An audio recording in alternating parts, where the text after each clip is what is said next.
비스스한 이야기. 오늘은 한 권의 책으로 인해 세계적으로 수십 명의 사람들이 목숨을 잃은 악마의 시 관련 사건 중 가장 유명하고 널리 알려진 악마의 시 번역자 피살 사건에 대한 이야기입니다. 이번 영상은 서프샤크 VPN과 함께 했습니다. 서프샤크 VPN에 대해 잠깐만 이야기를 하고 본론으로 들어가보죠. VPN은 쉽게 말해서 어디로든 문입니다. 지금 한국에 있지만 어느 나라에 있다고 내가 지금 미국에, 영국에, 일본에 있다고 설정할 수 있는 것이죠. 그럼 다른 나라로 설정하면 어떤 것을 할 수 있을까요? OTT를 사용할 때 국가마다 서비스되는 컨텐츠가 다르다는 것 알고 계셨나요? 공포 미스터리 다큐나 영화도 국가마다 서비스되는 게 다르기에 한국에서는 볼 수 없는 게 많습니다. 서프샤크 VPN으로 접속 국가를 변경하면 우리나라에선 서비스되지 않는 전세계 컨텐츠들을 모두 볼 수 있죠. 뿐만 아니라 특정 국가에 차단되어 있는 웹사이트에 접속할 수 있고, 어디서는 원하는 국가를 지정해 그 국가에서만 제공하는 버전의 웹사이트에 들어갈 수 있습니다. 역으로 여행을 갔을 때 한국에 있다고 설정해 들어갈 수도 있죠. 해킹에 대해서도 비교적 안전해집니다. 버튼 한 번이면 사용자의 IP 주소를 변경해주고 개인정보나 피싱 사이트로의 접근을 막아주죠. 보안이 약한 공용 와이파이에서도 지켜주고요. 이메일을 비롯한 개인정보 유출과 바이러스로부터 안전해질 수 있다는 것이죠. 댓글에 구독자 전용 링크로 들어가면 4개월 더 무료로 이용하실 수 있습니다. 하나 더 30일 안에는 환불도 보장되어 있으니 부담없이 한번 사용해보실 수 있을 것 같네요. 그럼 오늘의 이야기로 다시 돌아가보죠. 2022년 8월 12일 오전 10시 45분 1981년 부커상을 수상한 영국의 저명한 소설가 살만 루슈디가 뉴욕의 한 학술센터에서 강연 도중 흉기를 든 괴한의 습격을 받게 됩니다. 살만 루슈디는 얼굴과 목, 배 등을 15차례나 찔렸고 팔신경이 절단되고 간이 흉기에 찔려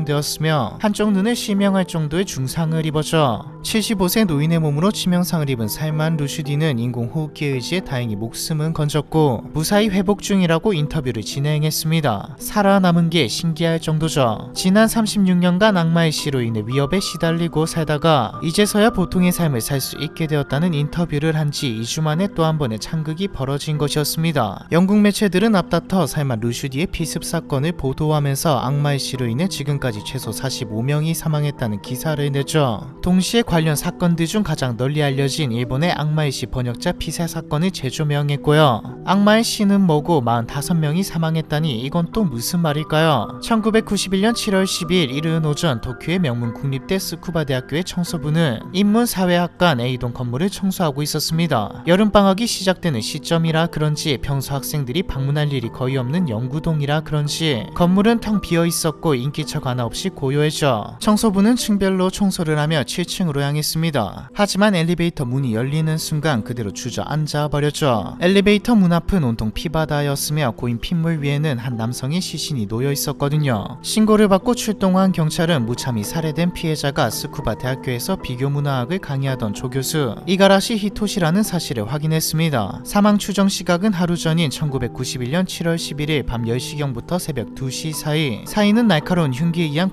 과다출혈이었죠. 범인은 피해자의 목을 집중 공격했으며 오른쪽에 한 곳, 왼쪽에 두 곳의 경동맥이 절단될 정도로 깊은 치명상을 입혔습니다. 가슴과 배에도 세 곳에 상처가 있었는데 간까지 관통한 상태였죠. 시신 옆에 있던 갈색 서류 가방에는 필사적으로 공격을 막으려던 방어 흔적이 그대로 남아있었습니다. 현장에서는 범인의 혈액으로 추정되는 O형 혈액과 중국제 쿵푸용 신발 자국도 발견되었죠. 범인은 저항하는 피해자를 제압한 뒤 참혹하게 살해하고 엘리베이터를 타지 않고 계단으로 3층까지 내려갔으며 이후 흔적도 남기지 않고 사라져 버렸습니다. 흔적은커녕 건물 주변엔 CCTV도 목격자도 나오지 않았죠. 경찰은 살해 수법과 깔끔한 뒤처리 등을 보아 전문 훈련을 받은 암살자로 추정된다고 발표했습니다. 이튿날 일본 조간신문과 외신에는 비슷한 제목의 기사가 쏟아졌죠. 악마의 시를 번역했던 교수 끔찍하게 살해당하다. 세상에 나오자마자 논란의 중심에 선 악마의 시가 죽음에 깊게 연관돼 있다는 뜻이었는데요. 여기서 말하는 악마의 시는 실제로 악마가 쓴 시를 말하는 것은 아니고 앞서 소개한 영국 작가 살만 루슈디가 1988년 9월 출간한 장편소설의 제목입니다. 살만 루슈디는 인도 뭄바이에서 부유한 무슬림 가정에서 태어났습니다. 14세 때 영국으로 유학을 떠난 뒤 케임브리지 대학교를 졸업하고 광고회사에 취직하여 카피라이터로 근무했죠. 살만은 직장을 다니면서 꾸준히 소설을 발표했는데 그중 하나인 한밤의 아이들이 영국의 권위 있는 문학상 부커상을 수상하면서 전업 작가로 전향했습니다. 그리고 1988년 최대 문제작인 악마의 시를 발표하며 이슬람을 모독했다는 이유로 논란의 중심에 서게 되죠. 악마의 씨는 주인공이 꿈속에서 여러 이야기가 진행되는 액자식 구성의 소설입니다. 꿈속 이야기 중 다신교를 믿는 사막도시 자일리아에서 종교를 창시하는 예언자 마운드라는 인물이 등장하는데, 이게 선지자 무함마드를 연상시키며 그 내용과 묘사가 예언자 무함마드를 심각하게 모욕했다는 이유로 이슬람 교도들의 격렬한 분노를 샀죠. 영국에 거주하는 이슬람 교도들은 책을 불태우는 의식을 거행했으며 악마의 씨를 출판한 출판사로 몰려가 과격 시위를 펼쳤습니다. 이어 인도와 파키스탄 그리고 남아프리카 지역 이슬람 국가들은 책의 유통을 법적으로 금지하며 금서로 지정했죠. 이슬람 교도들로부터 살해 위협을 받던 살만 루슈디는 급기야 자신의 목에 300만 달러의 현상금이 걸리자 신변의 위협을 느껴 영국 정부에 도움을 요청했습니다. 영국 정부가 살만 루슈디에게 은신처를 제공하자 이란 정부는 이에 반발하며 영국과의 국교를 단절해버렸죠. 나아가 1989년 당시 최고 지도자인 아야톨라 루올라 호메이니는 파트와 종교 칙령을 통해 루슈디에게 사형 선고를 내리고 책과 관련된 모든 관계자를 살해하라는 명령을 내렸습니다. 아이러니하게도 작가가 사형 선고를 받고 끝없는 살해 위협과 협박에 시달리며 은신한 동안 악마의 씨는 유럽은 물론 대서양과 태평양을 가로질러 국제적인 베스트셀러에 등극했죠. 살해된 이가라시 교수도 살해되기 1년 반 전 악마의 씨 일본어 번역판에 번역가로 참여했습니다. 이가라시 교수는 일본 내 이슬람 문화 연구의 권위자로 도쿄대에서 수학을 전공했지만 이슬람 문화에 매료돼 대학원에서 이슬람 미술을 선택했고 1979년까지 이란 왕립 아카데미 연구원을 지냈죠. 이우스 쿠바데의 부임해 일본과 외국의 문화를 비교하여 연구하는 비교 문화학을 가르쳤습니다. 연극과 음악 등 문화 분야의 고루 조예가 깊어 학생들에게 인기가 높았고 수강 신청 시 늘 수백 명의 수강생이 몰려들었죠. 이런 이가라시 교수가 세간의 주목을 받기 시작한 건 1990년 6월경 악마의 씨가 일본으로 출간되면서부터입니다. 원작가 살만 루슈디가 그러했듯 이가라시 교수도 소설 출간 직후 일본 내 무슬림으로부터 위협을 받기 시작했거든요. 도쿄에서 열린 출판기념 기자회견에서는 한 파키스탄 무슬림이 출판사 대표 지아니 파르마를 공격하기 위해 무대로 뛰어 올라가다 체포되는 일도 있었죠. 이가라시 교수는 당시 기자회견에서도 이 책이 이슬람을 모독한다는 주장은 오히려 이슬람을 경시하는 것이라며 문학 작품으로 봐달라고 호소했죠. 하지만 그의 호소는 결국 닿지 않았고 일본어판 악마의 씨가 나온 지 약 1년 5개월 후 여느 때처럼 강의를 마친 뒤 집으로 돌아가기 위해 연구실을 나섰다가 참혹하게 살해당하고 말았습니다. 그의 피살 소식을 접한 출판사 대표는 무슬림의 소행이라는 데 의심의 여지가 없다며 학교 건물 안에서 정해진 일정대로 움직이는 이가라시 교수는 범인들에게 쉬운 표적이었을 것이라고 말했죠. 사건 소식을 접한 원작가 살만 루슈디는 극도로 괴롭다며 고통에 찬 신경을 밝혔습니다. 이가라시 교수 살인사건 전후로 악마의 씨와 관련된 인물이 피습당하는 사건이 여러 국가에서 연달아 벌어졌거든요. 이가라시 교수 피살이 일주일 전인 1990년 7월 3일 이탈리아어판 악마의 씨를 펴낸 번역가 에토레 카프리올로가 밀라노에 있는 자신의 아파트에서 괴한의 흉기에 수차례 찔리는 일이 발생했죠. 다행히 번역가는 직후 병원에 후송돼 목숨은 건졌습니다. 1993년 7월에는 악마의 씨 발췌문을 번역해 현지 신문에 게재했던 튀르키예 소설가 아지즈 네신이 머무르던 호텔에 불이 나는 방화 사건도 발생했죠. 당시 78세였던 고령의 소설가는 사다리를 타고 간신히 현장을 탈출했으나 같은 호텔 투숙객 37명이 화재에 휘말려 목숨을 잃었고요. 같은 해 10월 노르웨이판 악마의 시 출판가인 윌리엄 니가드가 오슬로 자택 인근에서 3차례 총에 맞은 일도 있었습니다. 일본 경찰은 이가라시 교수의 죽음이 악마의 시와 무관치 않다고 판단하고 범인이 일본에 거주 중인 무슬림일 가능성에 무게를 두고 수사를 진행했죠. 동시에 개인적 원한 관계 등을 확인하며 모든 가능성을 열어두었고요. 사건 직후 이가라시 교수의 연구실을 수색하던 중 책상 안에서 짧은 메모를 발견합니다. 헤이안 시대 말기에 일어난 마지막 전투인 단노우라 전투에 관한 사행시가 적혀 있었죠. 특이한 것은 일본어로 단노우라에서 죽는다는 문장을 쓰고 프랑스어로 계단에서 죽임 당한다라는 문장을 썼다는 것이었습니다. 경찰은 메모를 통해 유추해볼 때 이가라시 교수가 누군가 자신을 죽이려 한다는 것을 이미 알고 있었을 것이라고 추정했죠. 실제로 사건 발생 직전에도 여러 차례 위협을 받아 출판사 대표가 일본 경찰에게 경호를 요청하라고 제안했지만 학교 안에 경찰들이 돌아다니면 학생들이 불편해한다며